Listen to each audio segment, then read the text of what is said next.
Hello friends, ആദ്യ കേക്സിൻ്റെ പുതിയ വീഡിയോയിലേക്ക് എല്ലാവർക്കും സ്വാഗതം. ഇന്ന് ഞാൻ ചെയ്യാൻ പോകുന്നത് 1 kg വാനില വൈറ്റ് ചോക്ലേറ്റ് കേക്കാണ്. എനിക്ക് കേക്കിന് ഓർഡർ തന്നത് ആശ ചേച്ചിയാണ്. ആശ ചേച്ചി താമസിക്കുന്ന കുളത്തെങ്കലാണ്. പക്ഷേ എനിക്ക് കുറേ എൻ്റെ ഈ സംരംഭത്തിന് സപ്പോർട്ട് ചെയ്യുന്ന ചേച്ചിയാണ്. എനിക്ക് എലിയറയ്ക്കൽ ഗാന്ധി ഭവനിലും ഒക്കെ കുറേ ഓർഡർ ചേച്ചി തന്നിട്ടുണ്ട്. അങ്ങനെ ഞാൻ കേക്ക് സെറ്റ് ചെയ്യുന്ന തിടക്കത്തിലാണ്.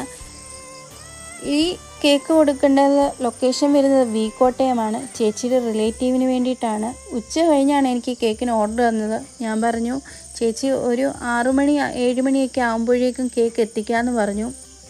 പക്ഷേ എനിക്ക് ആ ടൈമിൽ കേക്ക് എത്തിക്കാൻ സാധിച്ചില്ല. വീട്ടിൽ കൊച്ചു കുഞ്ഞുങ്ങളൊക്കെ ഉണ്ടെങ്കിൽ നമ്മൾ പ്രത്യേകം ശ്രദ്ധിക്കണം നമ്മുടെ ഓവൻ്റെ ടൈമും കാര്യങ്ങളും ഒക്കെ കറക്റ്റാണോ എന്ന്. ആദ്യം ഉണ്ടാക്കിയ ബേസ് കരിഞ്ഞു പോയി. പിന്നെ രണ്ടാമത് ഒരു ബേസ് ഉണ്ടാക്കി കേക്കൊക്കെ സെറ്റ് ചെയ്തു. ഞാൻ ചേച്ചിയെ വിളിച്ചു. ചേച്ചി പറഞ്ഞു സാരമില്ല മോളെ, അല്ലെങ്കിൽ രാവിലെ എത്തിച്ചാലും മതി. 12 മണിക്ക് കേക്ക് കട്ട് ചെയ്യാനാണ് പ്ലാൻ ചെയ്തിരുന്നത്, കുഴപ്പമില്ലെന്ന് പറഞ്ഞു. ഞാൻ പറഞ്ഞു സാരമില്ല ചേച്ചി, ഓക്കെ ഞാൻ കേക്ക് എത്തിക്കാമെന്ന് പറഞ്ഞു. ഒരു 11 PM ആയപ്പോഴേക്കും കേക്ക് അവിടെ എത്തിച്ചു.